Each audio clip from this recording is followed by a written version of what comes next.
Olá, meu amigo, minha amiga, sejam bem-vindos a mais um Portal do José, hoje trazendo informações muito importantes e revelações em meio a essa tragédia que está atingindo o estado do Rio Grande do Sul, o povo gaúcho e, reflexamente, todos nós que estamos acompanhando pelos noticiários o que está se dando lá no Rio Grande do Sul e também com muita indignação o comportamento de verdadeiros abutres que nunca fizeram absolutamente nada para mitigar, para minimizar aquilo que está acontecendo no estado do Rio Grande do Sul e agora estão apenas atrapalhando, fazendo uma série de situações que não ajudam em absolutamente nada. Vamos reparar que o líder dessa gente não disse uma única sílaba para que esses criminosos parem de divulgar, parem de atacar aqueles que estão trabalhando. Ele está absolutamente ali dentro de um hospital e aí uma notícia que deveria ser tratada jornalisticamente com mais ênfase simplesmente foi ignorada pelos grandes telejornais aqui no Brasil na noite de ontem. Isso porque o Supremo Tribunal Federal negou um habeas corpus preventivo à figura do inelegível, porque ele está morrendo de medo de ir para a cadeia.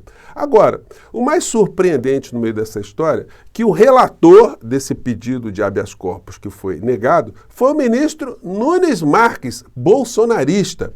Isso indica muitas coisas. Eu vou trazer aqui para vocês algumas cenas, algumas revelações de situações que estão acontecendo no meio dessa história toda, mas antes de mais nada, quero convidar você que está chegando agora ao nosso portal e ainda não nos conhecer para que você se inscreva aqui conosco, venha participar das nossas atividades, no nosso chat, mande seu joinha, mande seu comentário e se gostar, compartilhe e recomende os nossos vídeos, tá legal? E também, se puder, se inscreva aqui no nosso clube de membros, você que é muito bem-vindo e muito bem-vinda. Gente, vamos aqui a algumas situações muito importantes que vale a pena a gente sublinhar, né? Em primeiro lugar, chamada aqui do nosso papo, né? Nunes Marques vota contra habeas corpus para barrar eventual prisão de Bolsonaro.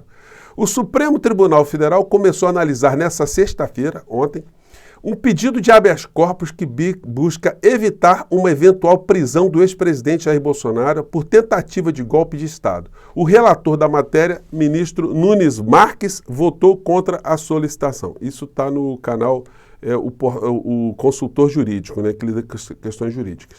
Lá pelas tantas, na argumentação de Nunes Marques, ele afirmou: o ministro também disse não ter visto ilegalidade evidente que justificasse a concessão da ordem de ofício. Isso aí vai ser remetido para o plenário do Supremo Tribunal Federal e eu não tenho a menor dúvida, se o bolsonarista, né, Nunes Marques, ele votou pela rejeição do habeas corpus, evidentemente o conjunto dos outros ministros deve acompanhar o relator. Moral da história: o Bolsonaro não terá nenhum tipo de impedimento caso surja uma decretação de uma prisão preventiva ou por outra natureza em função de tudo aquilo que aconteceu no Brasil. Pois bem, então esse é um fato, né? Deveria ser minimamente mencionado ontem pelos grandes veículos de comunicação.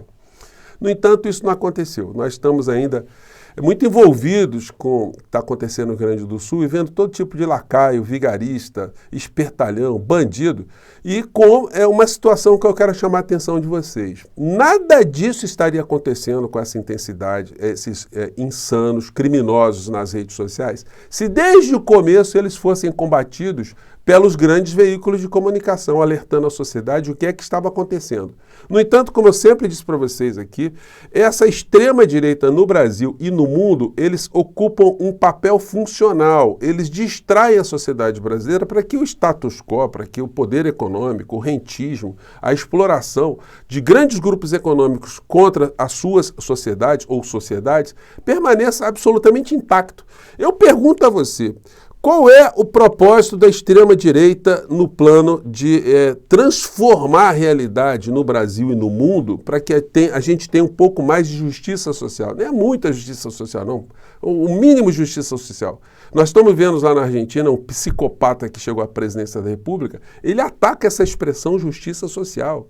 E, assim, de uma forma muito aberta, né? Ou seja, ele representa ali, ele dá voz ao que pensam exatamente os detentores dos grandes grupos econômicos no Brasil e no mundo, né? Enfim. E aí, ontem esse Oeste Sem Filtro deu espaço aqui para o Elvis Presley Cover, que é prefeito de Farroupilha, que protagonizou aquelas cenas lamentáveis, né?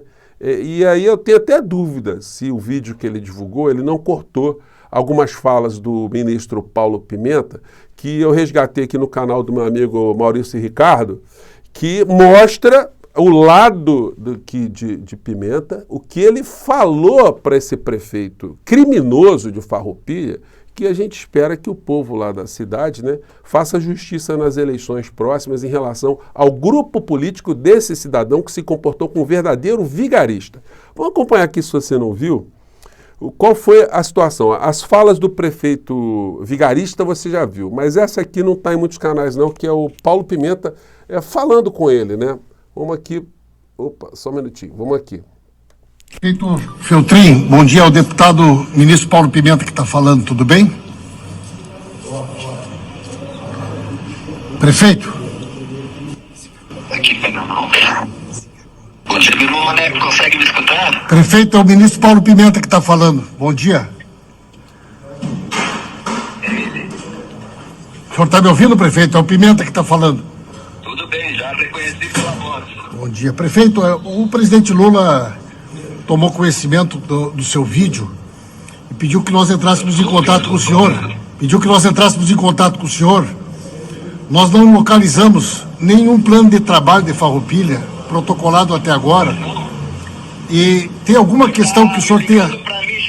Não, prefeito, não, para saber se tem alguma coisa pendente que nós queremos agilizar para liberar para o senhor. Tem alguma solicitação pendente? Sim, meu prefeito. Prefeito, nós estamos tentando priorizar. Temos que ter dinheiro da defesa civil para nossa defesa aqui no... Perfeito, prefeito. Ainda tem alguma coisa que o senhor tenha solicitado que ainda não tenha sido aprovado, prefeito? É isso que nós queremos ver. Nós queremos priorizar aquilo que é o mais urgente. O senhor tem algum pleito protocolado, algum plano de trabalho encaminhado que a gente precise priorizar, prefeito? Eu acho que o senhor, como gaúcho, deveria estar ligando para me dar um acolhimento. Prefeito, eu quero acelerar a aprovação, prefeito. Eu quero acelerar a aprovação do que vier pendente do senhor, prefeito. Estou ligando para me colocar à disposição do senhor. Gente, é muito irritante, né? O Paulo Pimenta ali se matando para tentar ajudar. E o canalha do prefeito, a gente tem que falar assim, né? Simplesmente distorcendo, se colocando ali na condição de vítima, enfim, né? O prefeito que, vamos acompanhar, né? O que ele fez pelo município dele em relação à contenção de encostas, a tirar pessoas da beira de rio, a saneamento básico, para evitar algum problema à sua população? Quais foram as demandas que ele apresentou para o governo do estado, para o governo federal, ou simplesmente é mais um canalha que está surfando no meio dessa situação toda, né? Bom, você já sabe a resposta. Entrando aqui na página da deputada Fernanda Melchiona, do Rio Grande do Sul, ela está numa batalha gigantesca, é uma valorosa deputada do Rio Grande do Sul. E ela publicou aqui uma fala do André Trigueiro, aqui na Globo News, que eu quero compartilhar aqui com vocês sobre responsabilidades do atual governador do Rio Grande do Sul. Vamos lá. Ele é um programa que é o mais prestigiado do ponto de vista do noticiário político. Eu penso, eu não sei a opinião de vocês, mas eu vou manifestar a minha, o que está acontecendo nesses dias no Rio Grande do Sul precisa ser entendido como uma, eu diria, ruptura na maneira usual e protocolar com que os tomadores de decisão em diferentes níveis administrativos da política brasileira lidam com situações como essa. Não é mais possível a gente tolerar tamanha irresponsabilidade em nível municipal, estadual e federal, num discurso muito encorpado de adaptação, de proteção da natureza e do meio ambiente, vendo o desmonte que está em curso. Eu vou pegar apenas um exemplo. O atual governador do estado do Rio Grande do Sul, ele no primeiro mandato, 2019, operou nesse estado o maior desmonte das políticas protetivas do meio ambiente que foram definidas em 9 anos de intensos debates com diferentes setores da sociedade que constituiu o Código Ambiental.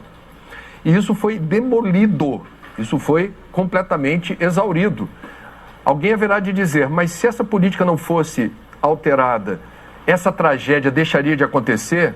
Não, essa tragédia foi monumental, ela está sendo colossal.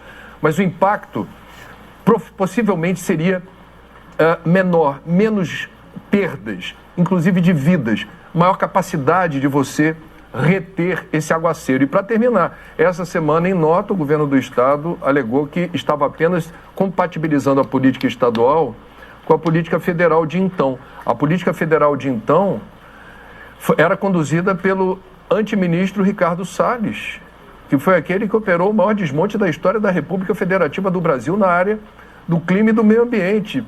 Não me parece que tenha sido um ajuste feliz. Isso é lamentável. Estou citando apenas um exemplo.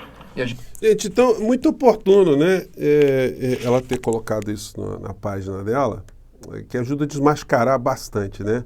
Ela também colocou aqui desmentidos do Jornal Nacional em relação a fake news. Vamos compartilhar aqui com vocês. Duas publicações que circularam muito, enganando a população e prejudicando a compreensão da tragédia. Numa das mentiras, um vídeo mostra um trator dentro de um galpão com doações na cidade gaúcha de Encantado.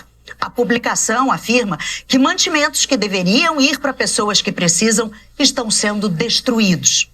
As imagens são, na realidade, de setembro do ano passado, durante outra enchente. Nada a ver com a tragédia de agora. Gente, então, a gente vai ver uma enxurrada, né, de fake news, de mentiras vindas dessas criaturas todas.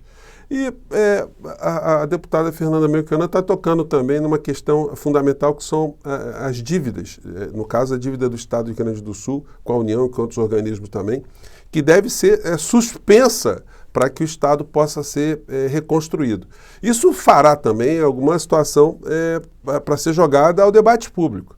Bom, o governo federal, se ele condescender com isso, o presidente Lula, o ministro Haddad, enfim, considerarão ali que o Estado está numa situação caótica e precisa de recursos. Ora, por que não se usa esse mesmo princípio para se renegociar a dívida federal com os organismos, com os credores, também diante de uma situação como essa, né? Fica aí uma questão que a gente vai voltar aqui novas vezes para tocar. E a extrema-direita, a gente pega aqui os canais da extrema-direita, eles estão dizendo que dentro dessa linha bolsonarista, né, que essa calamidade toda ela foi planejada, ela foi estruturada para justamente se ter um governo mundial, enfim, aquela patifaria toda, mas está sendo reproduzido pelos grupos de extrema-direita aqui no Brasil, né? Enfim, as situações são as mais patéticas. A gente pode encontrar, inclusive, a reprodução desses vídeos aqui em canais aqui como do Nicolas Ferreira, né? Com essa senhora aqui falando, olha, veja lá o vídeo do fulano de tal alertando que isso tudo está sendo montado propositadamente. É muita canalice, né? A gente vai ver na direita. Eu pergunto para a senhora, e gostaria de perguntar a cada um bolsonarista, o que o inelegível, o bandido, aquele que está agora cumpliciado, né, está mancomunado ali, está escondido dentro do hospital nesse momento, o que ele fez, o que ele está fazendo? Por que ele não faz uma declaração, enquanto um líder da extrema-direita, para vocês pararem de atacar criminosamente as pessoas que estão ajudando? O que fez o inelegível para vocês agora estarem dizendo, tá vendo, no governo Bolsonaro foi feito isso, aquilo outro, ele lutou a favor do meio ambiente e esse governo está destruindo tudo. É exatamente o contrário. O que nós tivemos aqui foi um desmonte durante 4 anos daquilo que estava sendo feito com muita dificuldade aqui no Brasil e agora eles estão posando aí apenas de críticos no meio dessa história. As matérias são infindáveis, né, mostrando aqui o desmonte, a desgraça no plano ambiental que aconteceu no Brasil de figuras que seguem exatamente aquilo que eu comentei com vocês há pouco, né? O negacionismo climático, o negacionismo do que está acontecendo no planeta visa proteger interesses econômicos dos grupos que não querem alterar, não querem recuar, não querem se adaptar em nenhum átomo para que o planeta fique melhor, para que a gente viva melhor, que a gente tenha menos crises no nosso planeta, né? Enfim, e que isso tudo está em contraposição, né, aos interesses dessa gente toda, né? Gente, eu fico por aqui, mais tarde a gente volta, tem muita coisa acontecendo, mas esse fato deveria ter uma menção, né? Habeas corpus a favor de Bolsonaro negado pelo Nunes Marques não é coisa para passar despercebida não, né? Um grande abraço, tchau.